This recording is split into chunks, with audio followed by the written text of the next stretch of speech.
Welcome to the Fearless Podcast. In a time of deceit, telling the truth is a revolutionary act.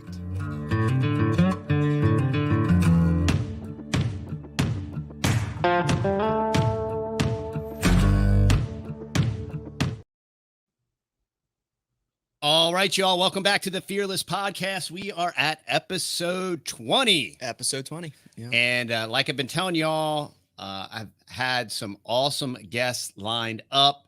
And today you will not be disappointed. We have Matthew Arrett on the podcast. Hey, Matthew, how you doing, sir? Hey, guys. I'm doing great. I'm really happy to be here with you.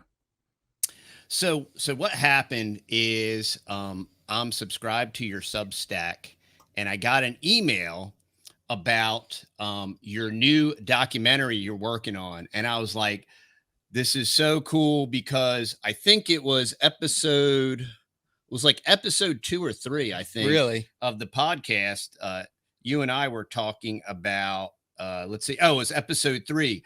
Are aliens coming to attack or abduct you? Right. And basically my premise of that podcast was just how this entire thing is a psychological operation, and a lot of guys, not a lot of guys, I'll say a few guys like Jason Burmis and Jay Dyer have talked at some depth about this thing. But what you're putting together is incredibly thorough and deep, which is why I wanted to have you on. And I thought maybe what we could do is we could watch the trailer. I wanted to make folks aware of this project that you're putting together. I think you're trying to crowdsource for it or fundraise for it. So I thought we could help you at that end. And then we could get in to just a handful of these intricacies of what this is all about.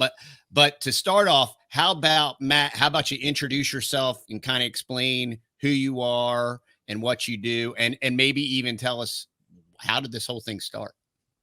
Absolutely. Well, thank you, guys. And yeah, no, I really appreciate this platform and getting just the chance to chat about some of these concepts that are very important to me, but I think to the world. And this project, in brief, came about through what I thought was just a short article and maybe a little video that I was going to make with my wife and my colleague, Jason Dahl, who's an amazing film producer that I met last year during the trucker convoy process. And he had his own channel called Super Spreaders, and he had me on. And he said, hey, here's a promo. And I never have anybody who's going to, I do a lot of interviews, but I never have anybody who does like a 10-minute promo advertisement for one of the interviews, especially when there's like just a few people. It didn't have a huge viewer base, but I saw this promo and it was like a high quality film production just to promote a little podcast I was going to do in a week. So I was like, wait a minute, you've got skill. And I've been dying to produce documentaries. I went to film school many, many years ago as I was going through my, when my worldview of normieism was breaking down. I was in the middle of university and film school, and I really wanted to just always make multimedia productions, but I didn't quite have the time and the skill set needed. But this guy had it, and so we started working together, and we started pumping out some pretty, really, really high end, in my view, documentaries. I know you guys did a little bit of a deep dive dissection of one of them on Smedley Butler and the attempt to have a banker's coup back in the 30s. But we've done a few, and so I was like, okay, this UFO thing seems to be pretty ubiquitous. And working in the office in the cubicle experience that I was doing for a few years, you'd hear just coworkers, colleagues, people working in admin, just talking about their belief in UFOs and ghosts and paranormal stuff that they got from TV, from all of these things. And it was weird because it's like, this is becoming normal. It's becoming normalized stuff that you would normally be whispering in maybe 20, 30 years ago in bathrooms or something. You'd be talking with your colleagues and keeping your tone down. All of a sudden, it was just becoming more normal. Yeah. And the question was, is this natural that everybody all of a sudden be fixated on UFOs? I know that There's surveys that have been done regarding the loss of faith over the past 30 years. There's been almost an inversely, just as people's faith in God has diminished since 1990, the belief in extraterrestrial forces has increased almost to the exact same proportion. Yeah, that's it. So there's all of these anomalies. And that actual point, that point is my interest in this topic. You know, we're Christians, and I have seen exactly what you just stated, and there is a direct correlation because it's a replacement. You know what I mean? And the information and the data and the suspects that you're going to weave together, it'll make it blazingly obvious and apparent just by their own words, which I always love people that source their material. And then we know these folks are indicted by what they say. And I think that's very powerful. And you do a great job of doing the deep dive research and then putting all the puzzle pieces together. Well, thank you. Thank you. Yeah. I mean, and like I said, the fact that, and what we're going to try to do in the course of this documentary series, and I just to tie up what I said earlier, originally my idea was to have a little short 10-20 minute little video on the Rockefeller Foundation, because when you start scratching on some of those who are pushing the disclosure project, and it seems like every day when you turn on the news, CNN, whether it's Fox News, CNN, international media, mainstream media is talking about alien disclosure. The Pentagon is leaking material saying that we have, extraterrestrial beings or material from not made by humans. None of this stuff is ever proven, but it's all said in almost like a gossipy way, but by the mainstream news media talking about it, by the Congress having whistleblower testimonies. Again, no evidence is ever presented on any of this stuff. It just it creates a fervor in the zeitgeist to really obsessively focus on this issue. And you look at who are the backers promoting this. What are the agencies who are doing the most like heavy lifting, making this happen? And it doesn't take you long before you start encountering that. Oh, you have things like the Laurence Rockefeller Disclosure Project, which recruited this bodybuilding doctor named Stephen Greer, right? Yeah. Who was he was brought in through the Esalen Institute, through the Human Potential Movement, which again was part of this New Age Aquarian conspiracy infiltration of the culture back in the 60s, following disciples of Aldous Huxley. People like Timothy Leary were brought into this idea to remake the entire nature of human beings around something more conducive to a transhumanist type of fascist system of controls. Because the problem was, for a lot of these figures who put a lot of effort into the rise of fascism in the first place, because keep in mind, like that Smedley Butler documentary went through, fascism wasn't just a German, Italian, European phenomenon. It was all over the place, and the money bags behind it involved some of the highest power financial centers in the city of London, the Wall Street complex, the DuPonts, the Rockefellers were massively behind the rise of this thing. The Fort Henry Ford was behind the emergence and the growth, the success story that was fascism in the 1920s, 30s, 40s. And it's not like these creatures who were also sponsoring through the Rockefeller Foundation, the British Eugenics Society, they were also funding pseudoscience, like statistical pseudosciences in the school system, in medical practice, like eugenics, the science of purifying the human species to create a new type of human species around better breeding habits run by people who are ironically very inbred themselves. When you look at the mating habits of the Galtons and the Huxleys and the Darwins and the Wedgwoods, they're all like intermarried, right? And don't even get me started on the royal families above them. Yeah. So it's quite the irony that these are the self-professed overhumans who are determining what will be the fit and the unfit. Yeah. So they didn't disappear. The bankers behind fascism didn't disappear. That project was a failure, but it was not the war to end all wars that we were told. Most of the Nazis were not punished in Nuremberg. Some were, but very few. Most of them were reincorporated, unreconstructed into the Anglo-American security apparatus. Many of them were brought into South America and became leading collaborators with the CIA in the overthrow of a variety of governments in Guatemala and Dominican Republic, in Chile, and became advisors, like Klaus Barbie, a And- leading Nazi killer who advised various governments of South America. Yeah, and what's fascinating as this disclosure process has expanded, so has the CIA documents that Operation Paperclip and all of this activity in Argentina and South America, how that the Nazis weren't defeated, they were just absorbed.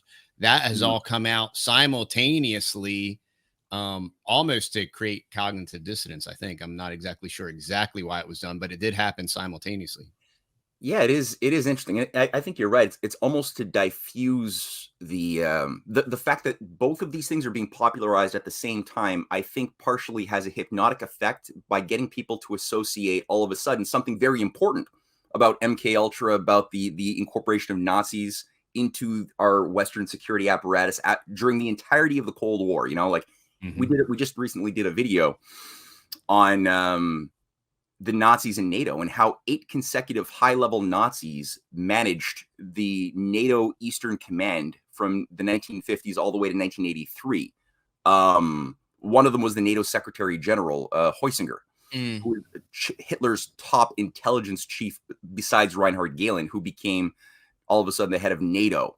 Reinhard Gehlen, by the way, got the job of setting up the entire German intelligence apparatus with his whole network in the almost immediately after World War II was over, by Allen Dulles, right? Yeah. Who puts him to work in West Germany, carrying out the war against commies. And that involves creating terrorist cells like the Red Brigades, who are sold to a gullible, fearful Western population, especially in Europe, as being Marxist-Leninist evildoers. But as we discovered later on, these people who are like launching mailbox bombs, killing people in malls, creating a climate of tension and terror, driving people into the hands of increasingly right-wing governments. And when I say right-wing here, I'm not talking about Donald Trump Republican. I'm talking about like fascist Nazi. Yes. Yep. That's a different thing. And you know, they would then blame it on, they were just basically saying, see, if you just give up a bit of your liberty and get rid of that belief in liberty necessarily the way you used to have it, we're going to give you security against the bomb makers. And you know, this is the prototype for the current sort of what became the continuation of this in the war on terror, especially after the Soviet Union collapsed. So again, you have what seems to be two different things. The UFO disclosure thing, as you said, coming out at the same time as this real history. Who killed JFK? How did this happen through the collusion of Allen Dulles? Major figures within the CIA itself had to play a key role carrying out that inside job before, during, and then after JFK was killed, hiding the truth, the evidence available to anyone with eyes to look at it, of multiple shooters, of a much, much deeper conspiracy within JFK's government. And when you actually, and part of this, the documentary series we're going to go through will involve the anomaly that many of the figures that JFK fired, including Allen Dulles, Charles Cabell, who was the second in command at the CIA, and also Richard Bissell, who was the head of the Office for Policy Coordination, which is sort of the black ops, dirty tricks branch of the CIA that carries out a lot of the assassinations operations of like anytime you want somebody killed, it's through that Office for Policy Coordination set up in 1950. All of these figures who JFK fired, all three guys, the same time he was saying he's going to shatter the CIA into 1,000 pieces and scatter it into the winds, that famous statement, that all happened around December 1961. So the way you direct policy is you just assassinate dissenting voices. Is that how you direct policy? I guess maybe. Yeah, I mean, when the rules of the game are not followed by those who are expected to follow, because the way that they see this is a great game, and the great game has rules. That's the idea of the rules-based international order. It just means there's rules that we made, but because we made them, we don't have to follow them. Right. Everybody else does. But when somebody else realizes the game is rigged and they don't follow them, well, what do? Well, you got to go and kill them, or you got to, right? Yeah. And make a demo. But now my interesting point that ties into your question or your observation about the current period is that all of these figures play a prominent role in the cultivation of the UFO Occult, the Mm-hmm. UFO mythos. And here I've got literally, and we have some serious smoking gun material regarding Charles Cabell, directly the one responsible in 1952 for setting up Project Bluebook, the biggest, longest-standing government-funded UFO research investigation committee in history that went on all the way up until 1968. Charles Cabell puts this into motion, largely following the program that had been set up a little bit earlier by one Sir Henry Tizard. We're going to say something about him in a second. He's so important. People don't even know his name. So important. British high-level lead scientist, the guy who effectively manages and creates the guidelines for what became America's Manhattan Project in 1940, when he came in with a British delegation and trained the American establishment on how to manage science in a controlled manner, under the veil of secrecy, which was, he said, needed during World War II. So you have to have. So we're going to say something about that in a second, because that's going to be important. So you have Charles Cabell, fired by JFK, who was also overseeing the failed Bay of Pigs invasion and many murders of the Guatemalan president, or who was ousted, Dominican Republican president, and a variety. Anyway, so him. You have Alan Dulles, who was fired. Alan Dulles plays a key role also in psychological warfare operations, working with Carl Jung, who is his guru. Carl Jung was an agent for the OSS in World War II, carrying out psychological warfare on the people of Germany, but also the people of Europe and America more broadly, which continued after the war. And Carl Jung actually has, I'm reading his book on flying saucers right now, so people know if Carl Jung is a psychiatrist. Wow. He actually wrote this crazy book on the modern myth of things seen in the sky, basically as a how-to manual, effectively, for those who know how to read this thing, and Alan Dulles certainly did, on how to use the concept of UFOs as a way to bring people into a hypnotic trance and to cultivate new stories, new sacred myths for them to believe in. The idea of God can't really hold up in the modern age, so we need something new. Now, Carl Jung is using a somewhat Gnostic Christian language of secret knowledge that he knows, because he's got, the initiated eyes to see what's really in the Bible. And so Alan Dulles is working with him also on this. And you have Richard Bissell, who's, as I said, the head of the OPC, the Office of Policy Coordination, who is also in charge, and the founder of Area 51, who's also fired. He's also in charge of the creation and the cultivation of various assassination groups. Later on, Jim Garrison, who carried out one of the only jury trials investigating the conspiracy around Clay Shaw in New Orleans, who was part of an international assassination network to kill JFK in 1966. Jim Garrison was the district attorney for New Orleans. He carried out a deep dive. Now, his investigation was infiltrated by agents from the inside, so it ended up petering out. It was sabotage from within, but he carried out a lot of research after that, one of which pointed out that one of the key shooters, which will come up in our book and video series, who was part of the Grassy Knoll team. There were several photographs of this figure, whose name I'm all of a sudden forgetting, was actually trained in a Mexican-based assassination training area camp. There's two of them that were masquerading as Christian missionary schools. One had a Catholic missionary brand. The other one was the brand of the Plymouth Brethren. And what's interesting here is that the Plymouth Brethren, if you actually just Google them, they were set up in the 1830s by a figure named Nelson Darby. Nelson Darby was the guy who created Darbyism and the whole. Yeah, that's what I was just going to say. Yep. That created all this Zionist, pre-tribulational rapture. I'll bless them that bless thee, creating this whole entire religious construct that in turn created a political construct to create this whole entire debacle mess that we currently have in the Middle East in a broader sense. And what also creates all of this stress, trauma, and friction now between Christians, right? And it's all based and predominantly it's steeped in Darbyism and in dispensationalism, which is Darbyism. That's Yeah. fascinating. And that's what's so fascinating is all of this stuff interconnects so hand in glove. And that's why it's so relevant to current events. Yeah, and what's going to make this even crazier is when you start looking at what the Plymouth Brethren was after after all is said and done. That's it's basically a Gnostic, I would even say satanic cult masquerading as Christians, and there are some Christians who are authentically Christian within it. Don't get me wrong. But the way Darby set it up is you have a group of elect that are initiated, and it was in this grouping that Aleister Crowley, the Beast 666, was born into a Plymouth Brethren group. Yes, both his parents were Plymouth Brethren. Wow. Yeah. And his mom was the one who was obsessed with calling him the Beast 666, and that's where he took it to heart, because a lot of these satanic cults, they really want to give birth to the Antichrist. That's like the thing that'll make you the coolest family in the block is if you can like pump out the Antichrist. You're like, everybody will bring you to parties. Will be in the inner club. What in the world? He just lived up to his mom's expectations really well, and he filled that space.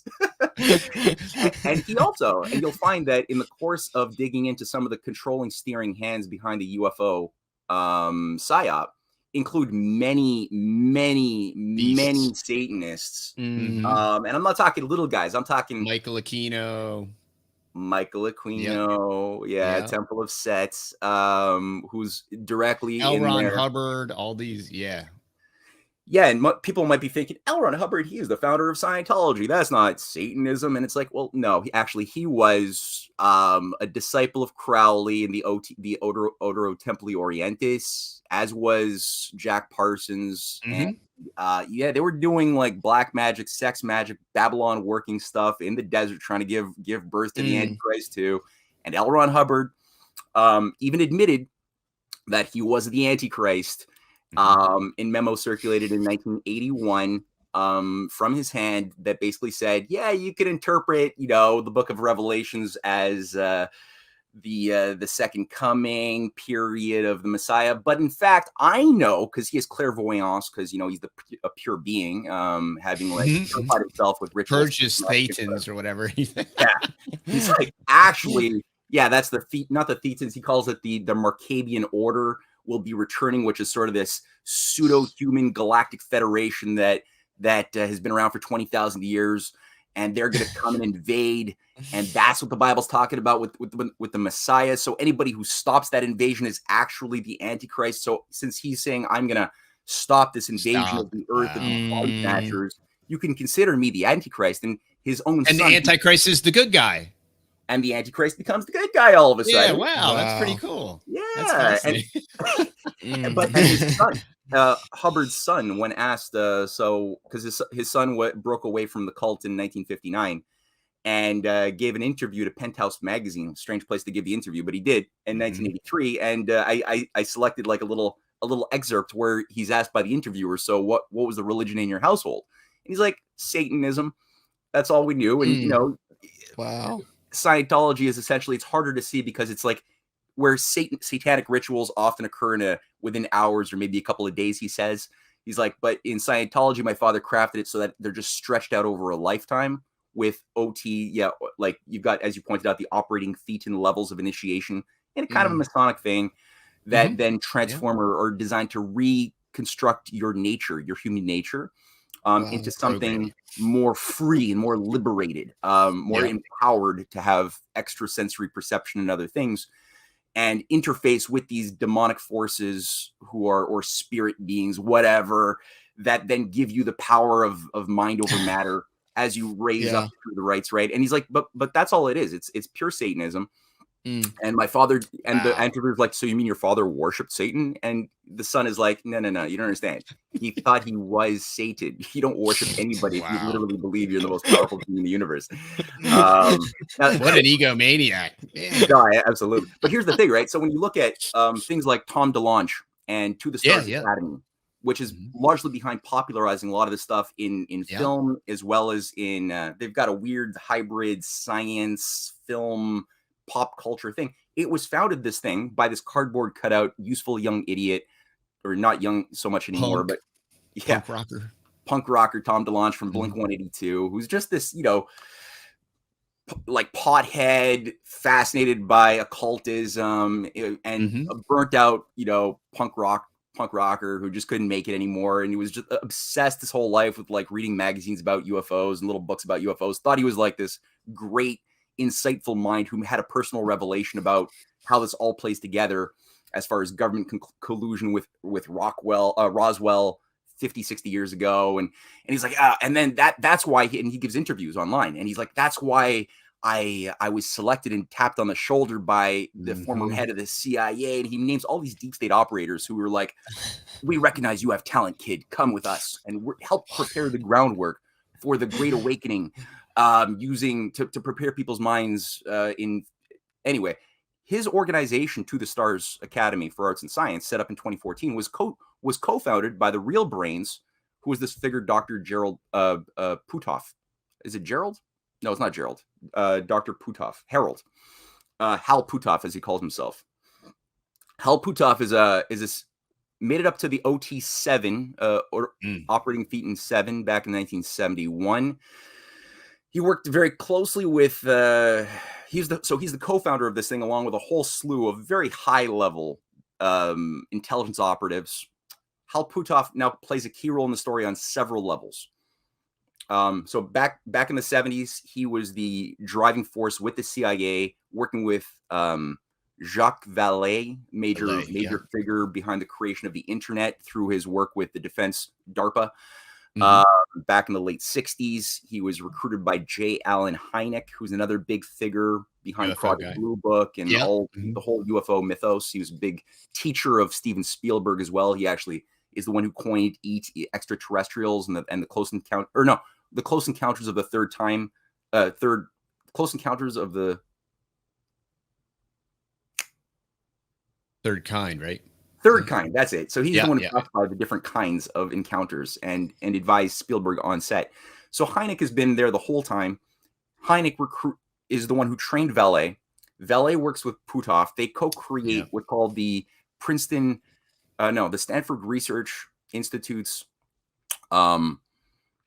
Stargate project to start astral projection scientific veneer using a lot of statistics over remote viewing, killing your enemies with your brain over thousands of staring at goats, staring at goats, their hearts explode, but bending spoons with your brain and trying to run through walls with your particles. So a lot of this involved infusions of the use of LSD, mind drugs, things like that, and they started publishing what appeared to be scientific studies around this, giving this sort of a normalized, respectable veneer in academia, but also in the military, which was their key target, was to find a way to justify introducing a lot of this material into the military, which had been there, but was still sort of working in the shadows.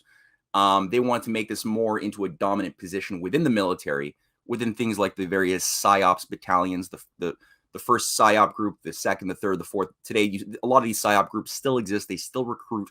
Their creepy recruitment videos are still on YouTube, where every young person who's nihilistic and into drugs can become all of a sudden a member of the shadow conspiracy as part of the to be good American patriots, which is, anyway, it's messed up. So you have Puthoff, Scientologist, aka probably pseudo-Satanist. I think he probably is aware when you get up that high in the OTs.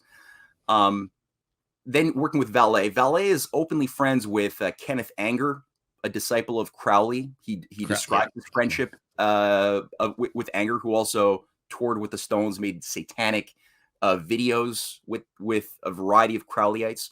And so, Kenneth Anger is working with him, but Vallée is also friends with another figure named Anton LaVey. They're hanging out at LaVey's house doing rituals together, and he's got photographs of himself with LaVey saying, "Oh, I was hanging out for research purposes only." It's like, that was a long time. Sure, a long time to spend intimately hanging out with this guy. Now, LaVey's close disciple, his lieutenant, is Michael Aquino. Michael Aquino creates a pseudo breakaway foundation from the Church of Satan, which LaVey is running at the time, and that's called the Temple of Set. Now, Aquino also cut his teeth in Vietnam, and Vietnam was one of these things that had multiple effects to it. And this is what JFK was trying to stop, right? Because JFK had a whole national security memorandum in place to extract U.S. troops from Vietnam, and to begin a process of ending the Cold War. He had an entente that he put forth as a proposal to the Russians to say, okay, instead of like building nuclear bombs together, like Rand Corporation and these psychopathic CIA analysts are telling you to do, and you've got your own advisors and your own cybernetics cultists who are also promoting a variation of the UFO theme inside of Russia. That was also going on because both sides there was infiltration on both sides, and he basically said, okay, how about we just let go of this whole idea of killing each other with nuclear bombs, and let's instead work to have a space program together. And he puts out this beautiful speech. People can watch it. It'll be spliced into the videos where he goes to the UN in 1963, about 3 weeks before he's murdered. And he gives this beautiful speech saying, hey, let's transform our weapons of destruction, our technology for destruction, into technology for creation. Let's co-create a space program together and explore the heavens together that are God's creation, created the universe. Let's explore God's creation and find points of common ground as we do so and find our humanity. It's a beautiful speech, beautiful proposition. Khrushchev's son wrote later on that had JFK not been killed, his father, the original Khrushchev, was going to accept. Don't get me wrong, I'm not a fan of Khrushchev in general. I don't like the guy, but it was sabotage, right? And so I say this to add counterpoint, because all of this evil use of looking at the stars and space and seeing either something that is going to kill you, where humans go to get killed by aliens, or something hostile and empty, no one can hear you scream in space. A lot of these motifs that have been amplified in Hollywood, it was done to destroy the type of optimistic idea that space is not this place of darkness and cold and lifeless death, but rather our home as far as being part of the kingdom of creation that is part of the universe that God created, right? So it's a very different philosophy of space that JFK was representing that had to be crushed, because it was awakening too much of the sense of loving humankind and this optimism, right? Go beyond the limits to growth and extend ourselves ever more into the universe by discovering the universe's law and transforming it, right, for the good of mankind. That had to be crushed.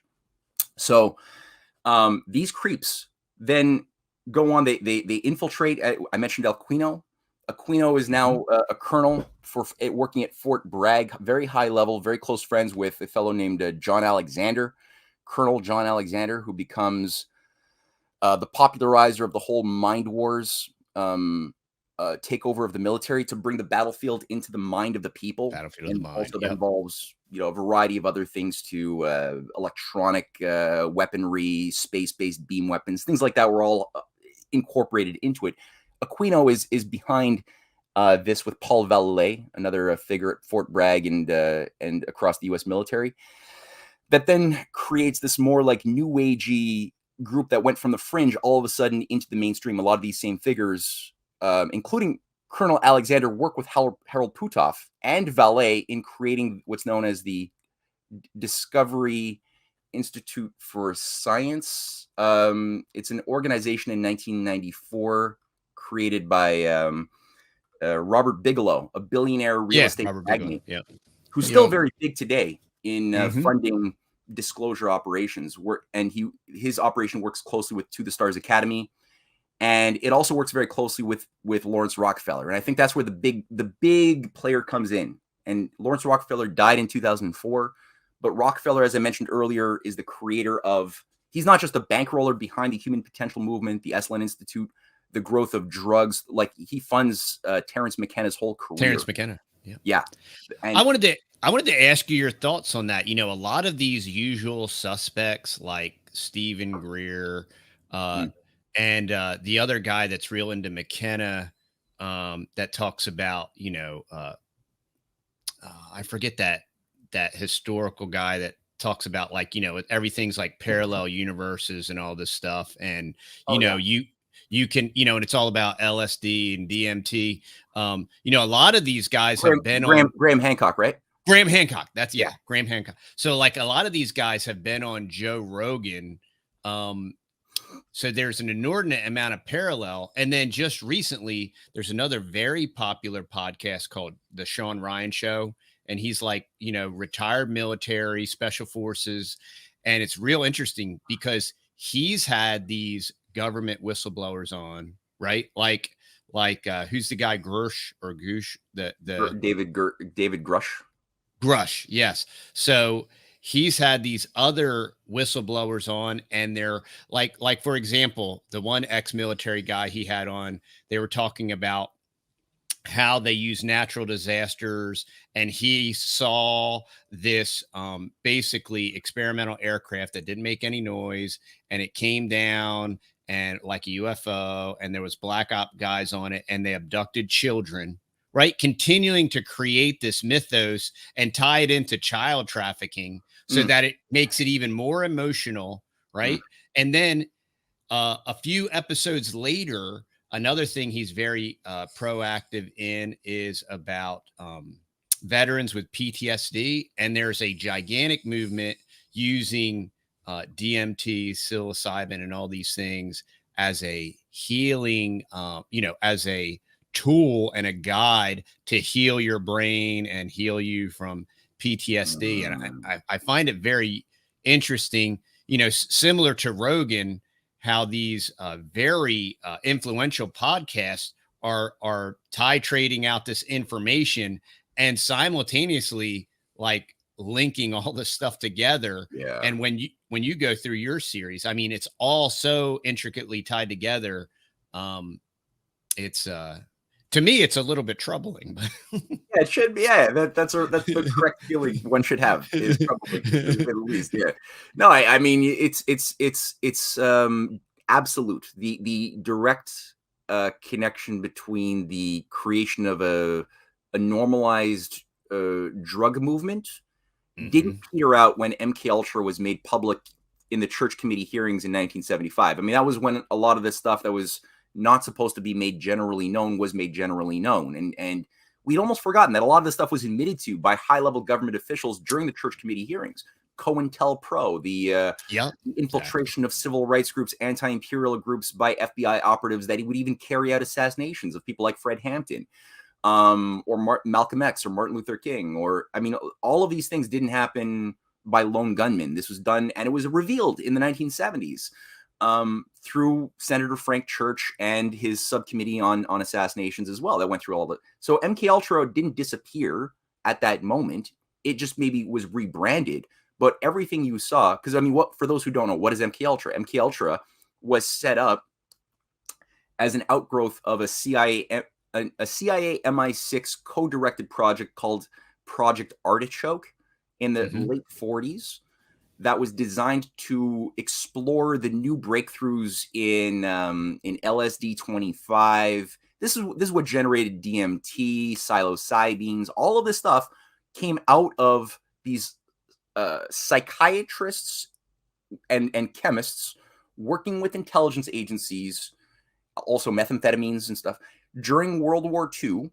Even this work was being carried out by using the research of people like Aleister Crowley, who was a major, not just promoter, but he utilized mescaline in a lot of his magical rites rituals, including his ritual for the Eleusinian mysteries that he developed in 1910 with the Ordo Templi, or this is right before he joins the OTO, the Ordo Templi Orientis. But he continued this work on mescaline throughout the whole period. It was discovered after World War I that trauma cases, shell shock cases coming out of World War I and trench warfare gave these sick psychiatrists a huge array of human guinea pigs to work on for the first time. Like when in a normal life would you ever have this many trauma cases? Because you're never supposed to live through something that unnatural is what World War I was. Never should have happened. So all of a sudden they have this huge body of psych cases to work with, and they're like, all of a sudden we're noticing that there's compartmentalization. People's brains are being depatterned through their trauma. They have memories that are locked away in their subconscious that we can now invoke through certain drugs and prompts. They start doing work on electroshock as well. That also has a role to play. And this becomes something which they really, really advance heavily during World War II, when they're trying to create better assassins, people who could stay awake longer, like 3, 4, 5 days to fight. There's a variety of excuses used to test your mind drugs. The Nazis are doing it too, right? Like Hitler is massively addicted to all kinds of methamphetamines. Yeah. As are many leading SS officers and people on the ground. As just like this practice continues in Ukraine today, where you have these like better living through science, right? I mean, better living through science, right? That's well, that's right. Well, that's where so this then is rebranded after the war for peacetime processes. And so part of it is, well, you know, they discover that, and MK Ultra is the name given to Project Artichoke in 1952-53. And they're like, well, you know, we can use this for the liberation of the people, because part of the problem was people's belief in certain ideas that were artificially making them unwilling to accept certain necessary transformations in the world order, like one world government, the abolishment of the nation state, getting rid of like, you know, like family was holding people back. You know, that was disruptive to the type of conditioning children were expected to receive in the state. So they had to like get rid of people's attachment to family wisdom, family traditions. The idea of God, your religious community had to be crushed as well, because that was also disrupting the type of conditioning that was needed for the youth. And the state, the idea of the nation, right? Having something that it gives your identity a connection to something much bigger than yourself and your community as far as the nation. And don't get me wrong, there's abuses that we've seen that with the Hitler Youth marching down with a very bad expression of a perversion of nationalism, but there's a healthy version that the oligarchy has really been trying to destroy. And the way that they've done that is they've done this dirty type of like, see, nationalism, Hitler was a nationalist, he believed in nation. And so if there wasn't Hitler believing in nation, if there wasn't nations, there wouldn't have been the war. If so, thus we could have peace by getting rid of nations. So that's the way they do it. If we destroy the nations, we have global citizenry and we're all one. And then we need to be technocratically manipulated by an oligarchy because, you know, we're global citizens and there really isn't no more individuals. There's no more individuality. There's no more nationalities. I mean, it's called a nationality. You know, you can't be a nationality without a nation. And that's the point, right? To just make us all androgynous, Baphometic kind of, you know, non-binary, global citizens. Yes, exactly. And so, yeah, this is the MK Ultra operation really got it. And again, I mentioned earlier, Sir Henry Tizard, who sets up the whole like basis of the Manhattan Project, the idea of building the bomb, using the power of the atom in a way that, because people were talking about using the atom that they'd only recently discovered would certain elements on the periodic table are slowly emitting gamma, alpha, beta waves and transforming into energy. Now, that was discovered a few decades earlier, and most scientists at that time were thinking, well, that's great. How can we use this to end hunger? Like, that's a lot of energy that's locked up into matter. You know, like when Jesus said, like, with this mustard seed, you can move mountains. That's literal. Like, there's actually something to that. You know, like every ounce of matter can transform, if harnessed properly, into a lot of heat and energy to do a lot of work.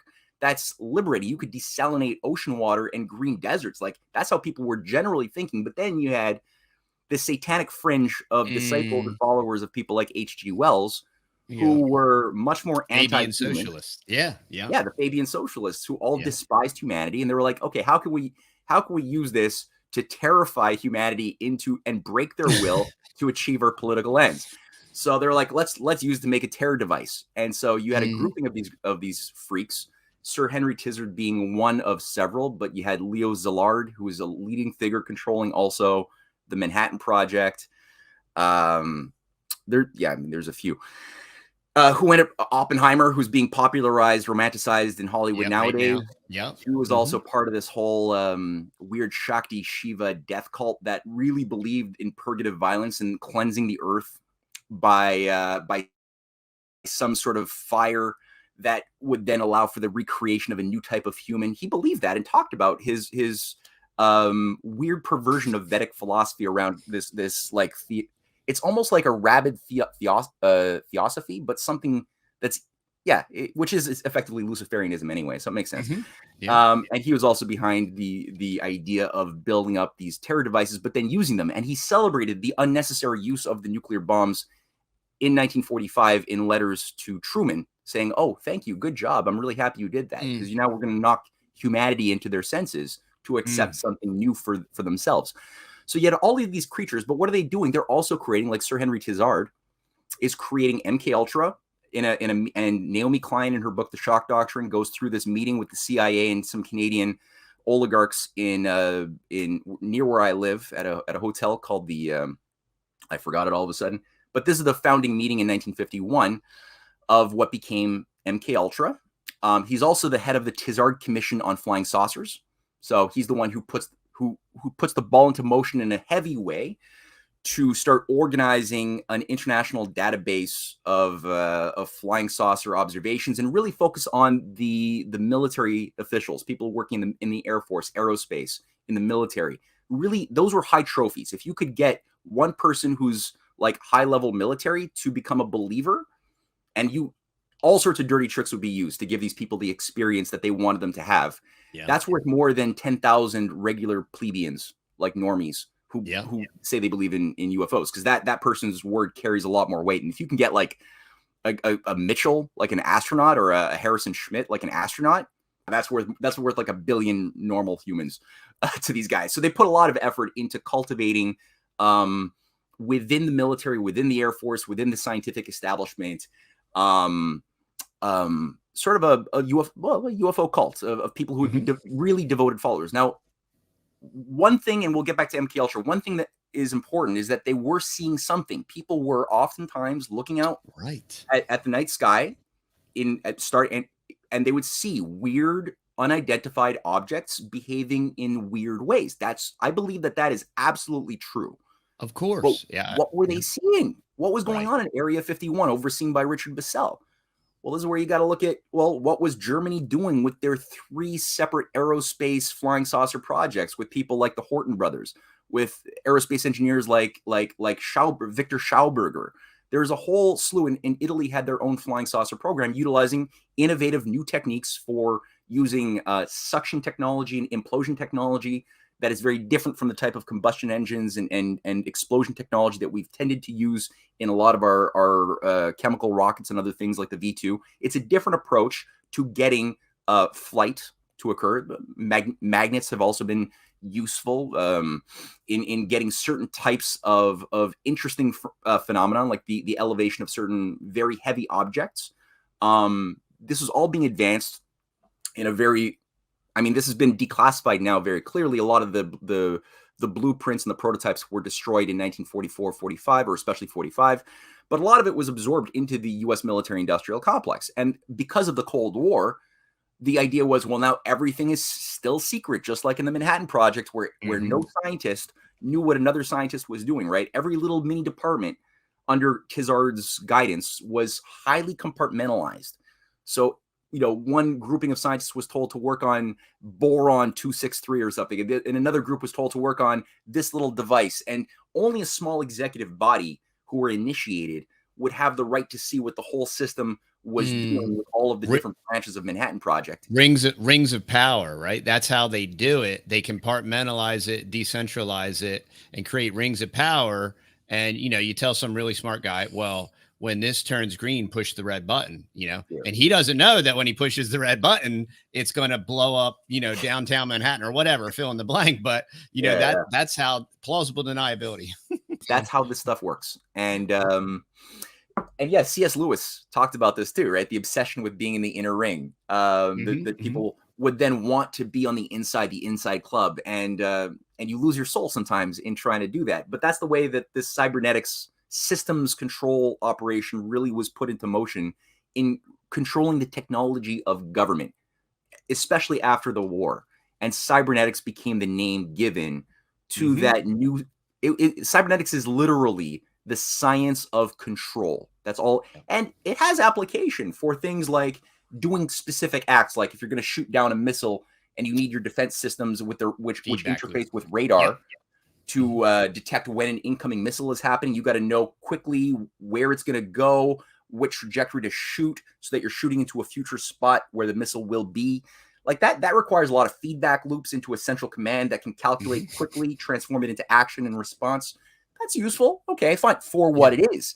But what these guys say, no, except last week when the Iron Dome failed, for some reason, even though it's been ironclad and Iron Dome, well, last week it didn't quite work. So, oh well. Well, then you got strange, anomalous, failures like that. That's a whole show to itself. But no. So what they did is then they said, okay, this thing works so well, we're going to maintain that in Area 51, in the whole Cold War, where everything now under the Iron Curtain is going to be based upon keeping secrets not only from our rivals in the other side of the Iron Curtain, but also from our own American people. But occasionally our American people will look out their night sky and see things that we're testing out, like new drones, new drone tech, new even the flying saucer tech that was being developed by the Nazis. We will be testing that out and people will see it. What do we tell them that they're seeing? Well, this is where it became very interesting that all of the flying saucer observations began in 1947, like right at the earliest days of the Cold War. Why not before that? What happened to all of the pre-World War II flying saucer experiences? It's like it's not really there. They all start just bursting onto the scene just at that time. And so, of course, Henry Tizard is coming out saying, okay, let's get a flying saucer working party. And when you have like somebody without security clearance flying their jet, looking out their window and seeing something weird, you can now get that person when they give their briefing to their commanding officer down on the Air Force base. You could let them know what they really saw, but they're not allowed to talk. And so you start creating a climate of multi-generational testimonials of people who start believing, and they believe so much that they start living it out in Pygmalion fashion manner, right? So they start acting it out. And then how you rewrite the prior history to 47 is you create this whole like ancient alien concept, and you have a thing on like the History Channel with guys with weird hair, and you look at hieroglyphs and say, well, these were really spaceships and all this stuff. No, exactly. And that brings it exactly. That's always what they wanted. And see, at the end of the day, I came to realize my wife has done a lot of amazing work, and she's actually going to be the one writing the first episode of this new series that we're coming out soon on the Hidden Hand Behind UFOs. She's done a lot of deep dives into the deep occult networks of pre-Christian cultism and how these things transmogrified over the eons, especially in the 17th, 18th, 19th centuries, into the occultism very much associated with Rosicrucian Freemasonic networks that also gave rise to things like the Bureau of Psychical Research. People like John Dewey were members of the Bureau for Psychical Research. So there's direct connections to Margaret Mead, the leading anthropologist, and her husband, Gregory Bateson, who were also part of this whole weird network of like talking to spirit beings, the undead, other things, or getting messages from like Tibetan wisdom creators that Madame Blavatsky was saying that she was receiving as a channel. All the stuff that was big in the 19th century, it continued on, and a lot of these same figures were working with MK Ultra. Like, so they became the founding operatives around MK Ultra in the new incarnations of parapsychology and other things. Carl Jung being one of many, but then you have again Bateson, who was an MK Ultra controller with Sidney Gottlieb. Margaret Mead, again, I mentioned her, but she's a big one in creating an eco-anthropology, a new type of idea of that was needed to justify eco-colonialism and to convince the people of the world that the true natural state for humanity is to simply be a tribal society like we see in Africa or in the native communities of North America who don't like technology. It's against their culture. It's against their genetics. They're just pure. And so technology is a pollution to the purity of the natural savage. And so people like her who glorified bringing humanity down to the state of like a pure tribal being living, eating bugs, and in a decentralized pattern of local tribes, you can see directly how that informed the guiding hand of the Wellesians who were trying to manage this new world order over the Cold War period.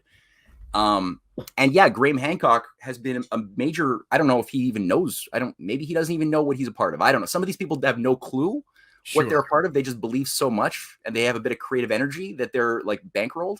Terrence McKenna also believed that you could use this information about aliens that we've been getting to recast, as you just said, the whole human story from like, maybe Christ was an alien. Maybe he was, that's how he walked on water. Maybe he was like an initiate of the Eleusinian mysteries.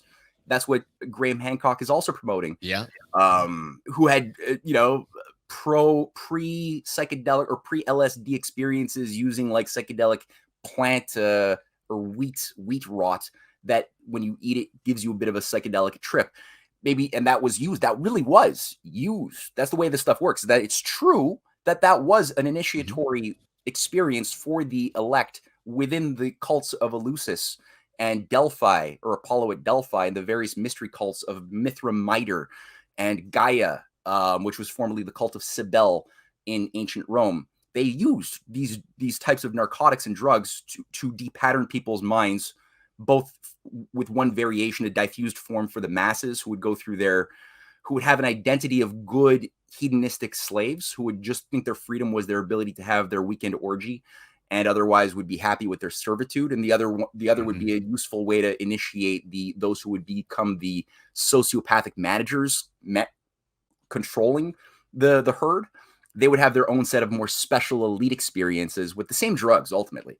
So that's what they've always been wanting to bring back and recast all of our sacred stories around this idea that no, it's actually been either aliens from this dimension or maybe aliens from another dimension, which is what Jacques Vallée and Harold Puthoff, when they were working at the Princeton Research Institute, the Stanford Research Institute on the Stargate project, they were the ones putting out this idea of the extra dimensional hypothesis that aliens actually are beings, they would use like this quantum mumbo jumbo crap from like string theory saying, look, mathematical model of the universe says that there's multiverses. So, and first of all, that's garbage. This is all based, all of these multiverse discussions are all based on a perversion of science that occurred when Max Planck and Einstein died.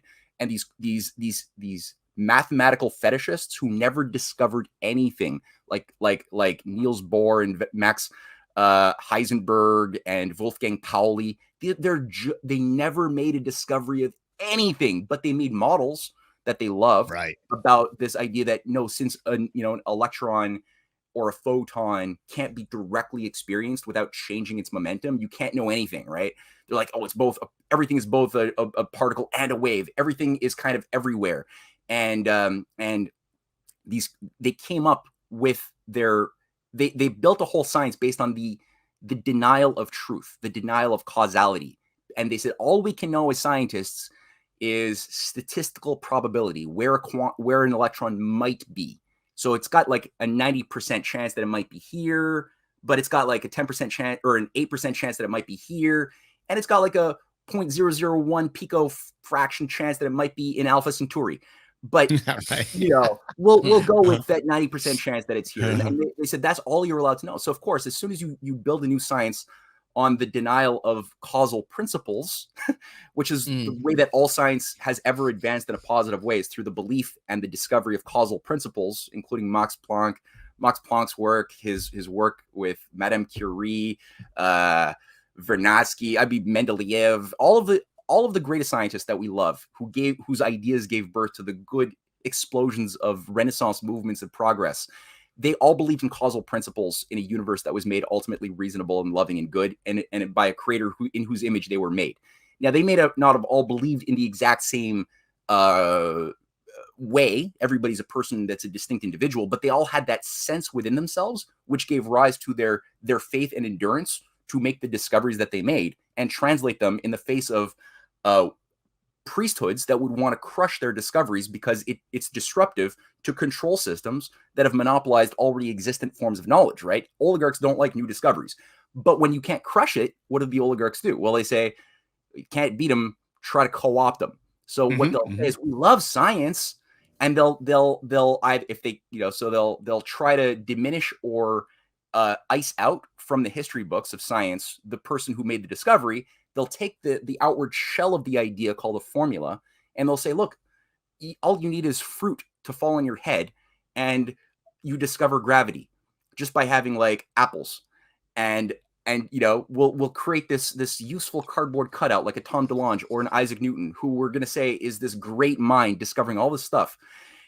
But when you start digging into like who actually discovered gravity and the inverse square law or the infinitesimal calculus, or even Newton's work on optics, like all of these things were already known before Newton, discovered by people who are real scientists before Newton. And all of a sudden the way that they were thinking is like crushed, eliminated, erased, and we're just told the outward formula is all we need to memorize to pass tests and to be good little monkeys in some technocratic, fantasy world. Yep. And so these scientists, they don't believe in truth. They started becoming the modern quantum mechanics cosmology, which also embraced a way to describe the founding of the universe 13.7 billion years ago through a big bang that they say occurred because look at redshift. The way they choose to interpret redshift is like, well, we're choosing to say it's the Doppler effect. And if that's the case, we can relatively do an extrapolation in a linear fashion and calculate when everything was together in some like singularity moment. But then the question became, well, what caused the singularity? How could how could everything come from nothing, right?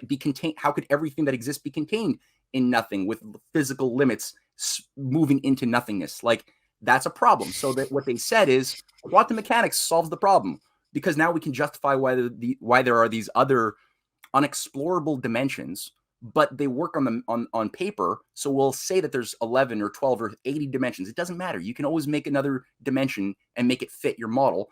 And somewhere along the way, we'll say like this phenomenon, and or some piece of energy that was bouncing around dimensions hit in the same dimension, roughly ours, giving birth to like massive spermiation of the universe, right? And everything is slowly spreading out and dying now under this like heat death, inevitable, eventual heat death that's animating our entire destiny.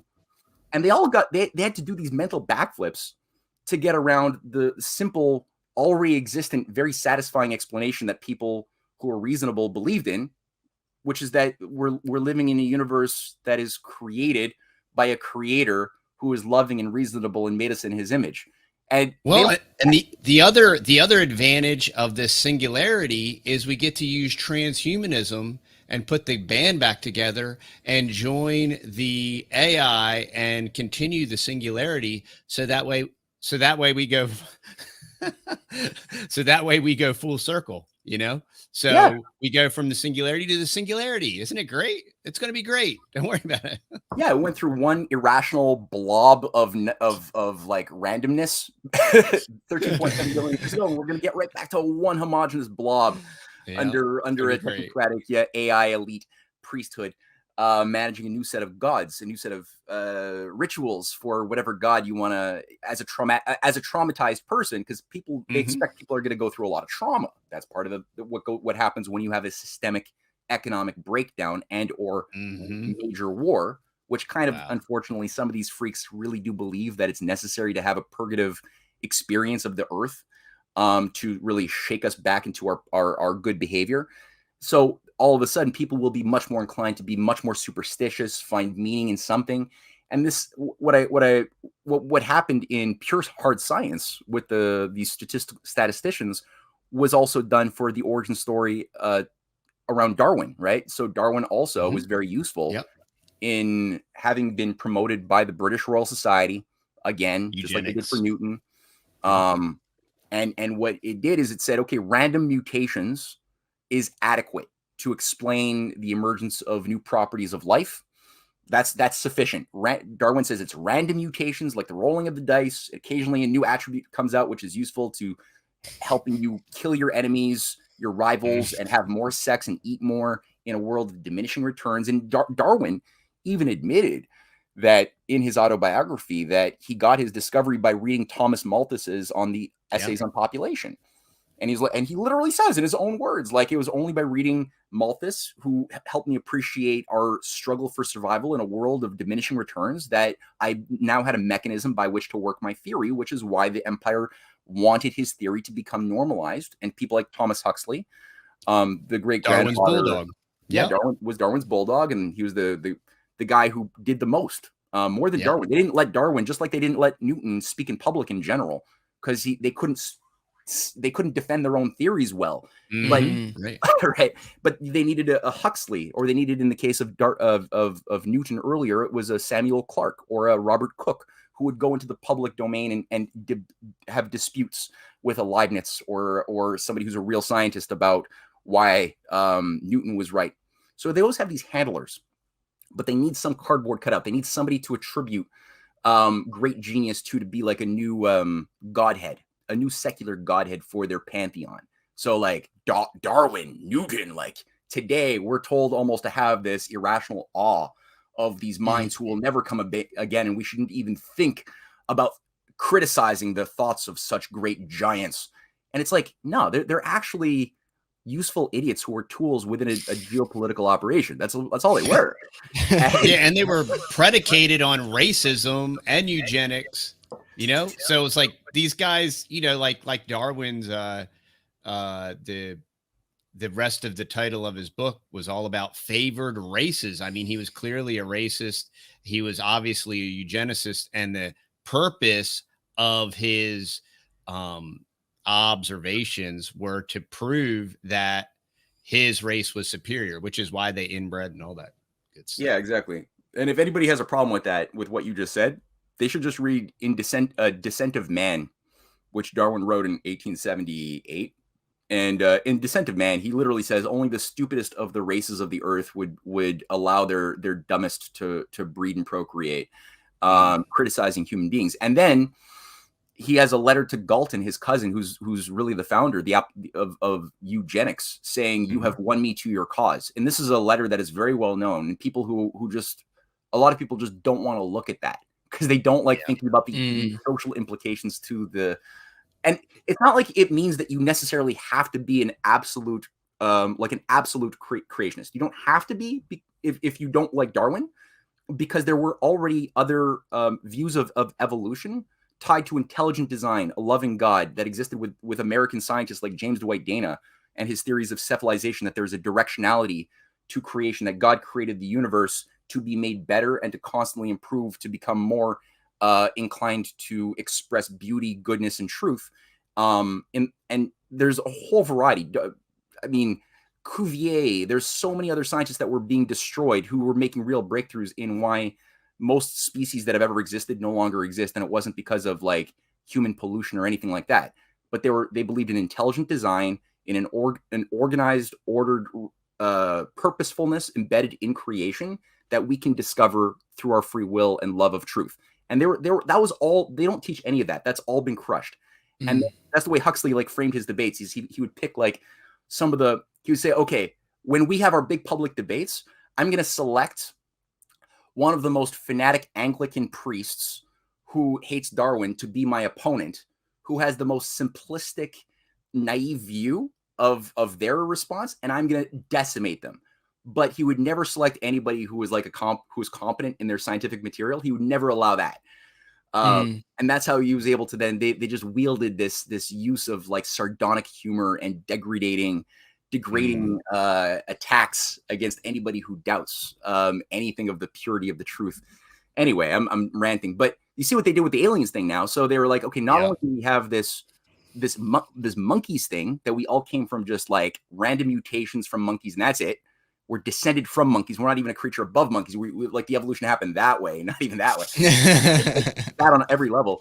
But now on top of that, we have a new origin story that maybe these super advanced beings took these monkeys and infused them with some of the alien DNA and then made humans.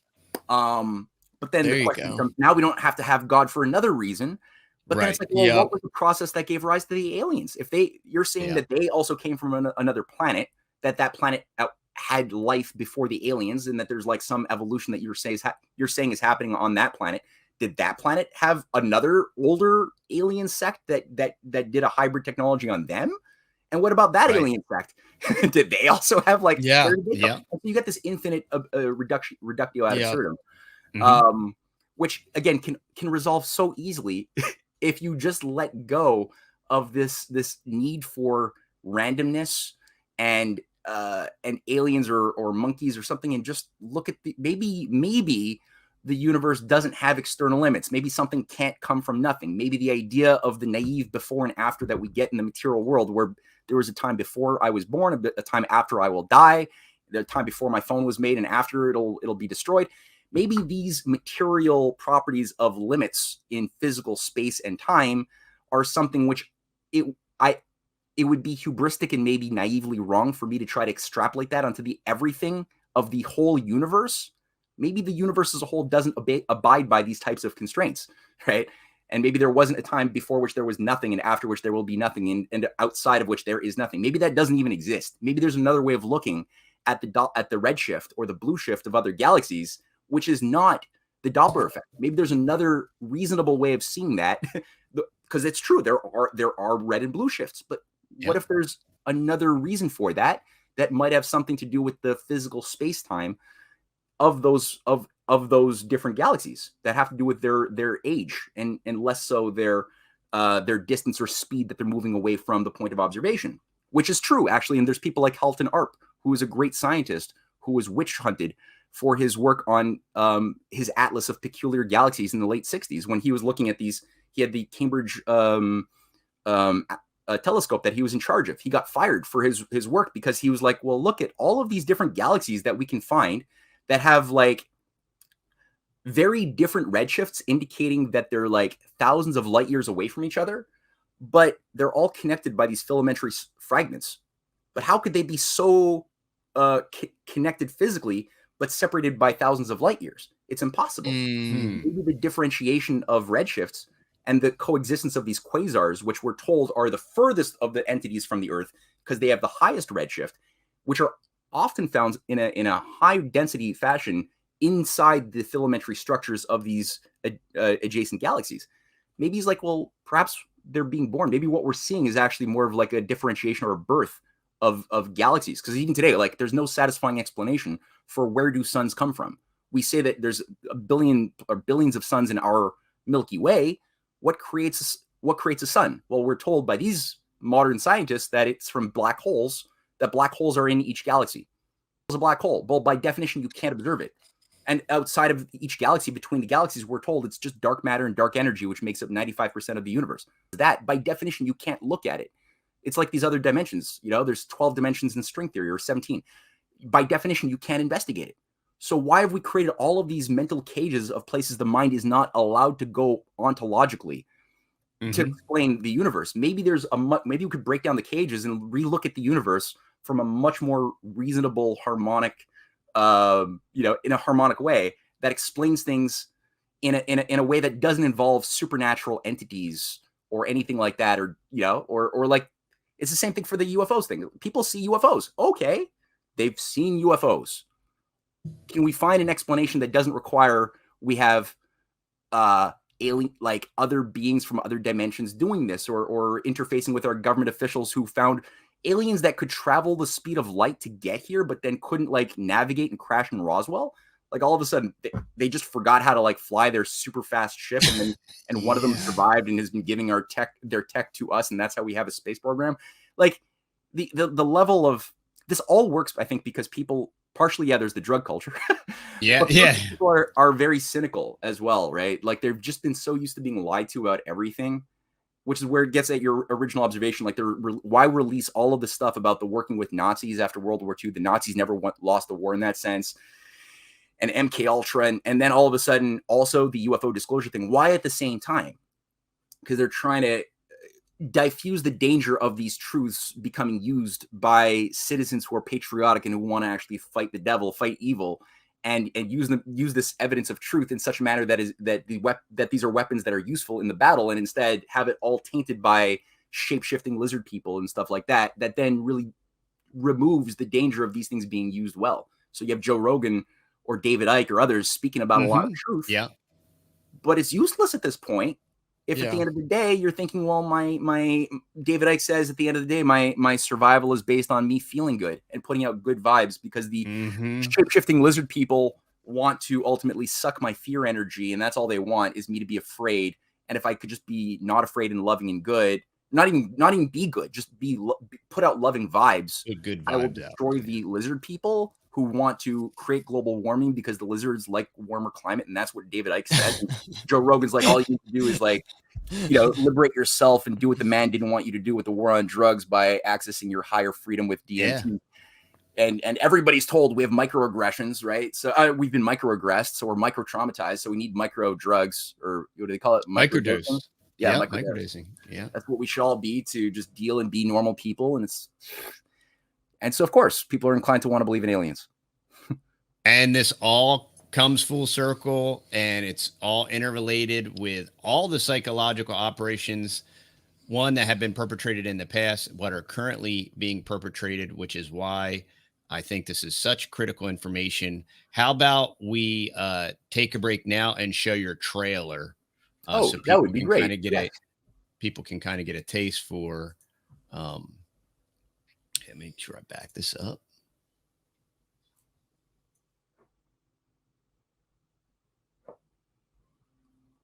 All right, here we go.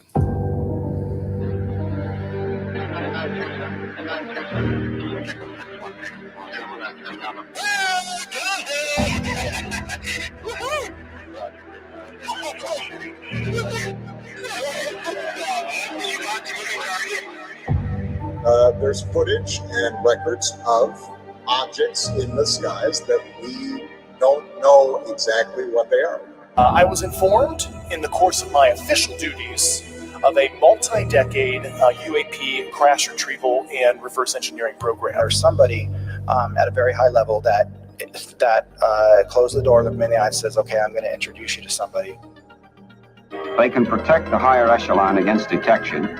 They can serve as a means of effecting communication.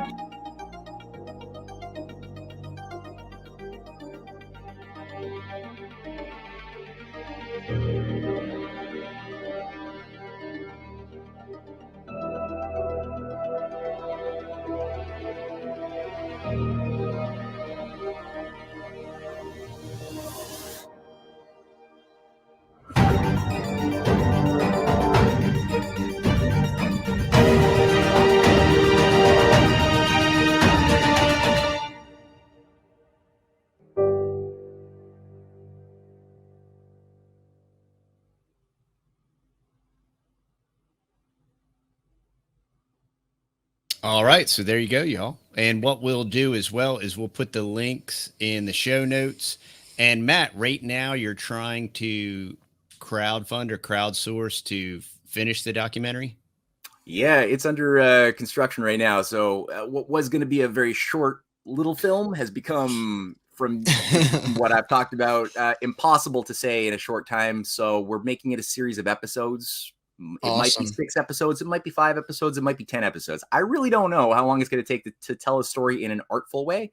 But the episode 1 is under production right now. And yeah, we are crowdfunding. If people want to do a donation to help this process out, I would request that people go to CanadianPatriot.org, and there's a support section. There's little like donor box information where people could either do one of the pre-existent, $10, $5, $10, $50 options, or make your own customized thing. Each one is going to cost about $3,000 to $5,000. So it's going to be they're 30-minute videos. It's going to be complex. So anybody who wants to help, that would be highly appreciated. Also, risingtidefoundation.net. We're doing another series of videos that my wife is Cynthia Chung is leading on why there are no limits to growth. The first one is already out on escaping Calypso's island, on what is this green delusion that especially young people have been fed in schools. And so that's going to be about 6 episodes to get through that story. And that risingtidefoundation.net, people can go there. And if they want to support that, it's good, especially for homeschoolers, people who want to really prove on a deep way why the idea of overpopulation is a complete fraud on every level, and green energy is a total genocidal fraud, scientific fraud, can't work, was designed not to work. That video series is going to tackle that question. Wow. So you're doing a lot of great work. And I love it because we homeschool, so we're always looking for good information. And at a minimum, I want information that at least has analyzed and look at both sides of the conversation, or maybe not even both sides, since it's not always a Hegelian proposition, but maybe all sides of the historical artifacts, and then draws conclusions, or maybe just sets the table so that you can draw your own conclusions. But yeah, I really appreciate a lot of your work, and I'm very thankful that you took the time here to inform and educate us. Everyone got to see that you're obviously very knowledgeable, very passionate, and I appreciate you wanting to put out quality information that is not biased by some type of propaganda machine. And this way, as a in a sense of informed consent, we can be well informed of what is going on in this inordinate psychological operation that either is going to force us into World War III or force us to all band together as global citizens to fight off some nefarious intergalactic second coming of transpermia or whatever. I don't even know what's going to happen. But what I do know is that we're all being conned, and the only way to operate outside of fear, and we call this a Fearless Podcast, and we're Christian, so the fear of God is the beginning of wisdom. We're not saying to not fear God, right? We're saying that to fearlessly speak the truth. And that's why I like having awesome guests on that are very well educated and can kind of present their information in a clear, cohesive way, speak with parrhesia, all the things that I'm not good at. I want to have guests on that have kind of ironed all that stuff out. But Matt, thank you so much for taking the time and investing it here. All y'all, check out the links below if you want to support any of these projects. For all you homeschoolers out there, check this out. It's a great place for resource. Thank you so much. And I would say for those who don't necessarily have resources, because we sell books, we've written a lot of books. Clash of the Two Americas that I co-wrote with my wife, volume 1 to 4, as well as the Untold History of Canada book series that we've written. My wife's done something as well on the deep origins of fascism. Like, I'm talking deep. If you don't necessarily have the resources to buy these things, which are available on YouTube, not on YouTube, sorry, on our websites, send me an email and I'll send you free PDFs of them. Wow, that's great. Canadian Patriot 1776 at tutanota.com. So Tutanota, it's like a German encrypted email service, but so it's tutanota.com, and send me an email, request them. I totally understand. Times are tough. I'll send you free PDFs. Wow. That's awesome. Man. Thanks a lot. And so if I can remember, I'll put that email down below. Sure. So Matt's the one that does that. So that's why I say, if I can remember, and then I look at him. But man, Matt, thanks so much for your time. And you got any parting questions or anything that you want to interject? I think it was really good. And I was just listening the whole time. He was absorbing all the information. That's great. Yeah. That's why we do this. Well, yeah. Thanks, everybody. Hey, this is a value for value proposition. If you do love and appreciate what we do and the information that we provide, please go to thetexasboys.com.